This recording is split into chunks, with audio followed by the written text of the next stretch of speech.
আমি হলফ করে বলতে পারি, আল্লাহর বিধানের উপরে যদি আপনারা একটা রাষ্ট্র ব্যবস্থা কায়েম করতে পারেন, আপনাদের সম্মান, আপনাদের ইজ্জত, আপনাদের গৌরব অক্ষুণ্ণ থাকবে।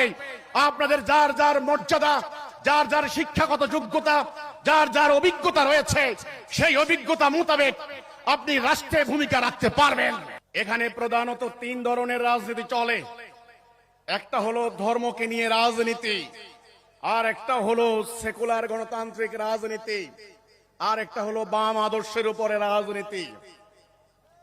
যারা রাজনীতি করেন, বিশেষ করে আওয়ামী লীগ, বিএনপি, এখন তো আওয়ামী লীগ নাই, বিএনপি জাতীয় পার্টি, এনসিপি আছেন, অন্যান্য দলগুলি, তারা মনে করেন জাতীয় রাষ্ট্রীয় জীবনে আল্লাহর আইনের কথা বলবে ধর্মীয় সংগঠনগুলি, আমাদের সেই দিকে নজর নাই।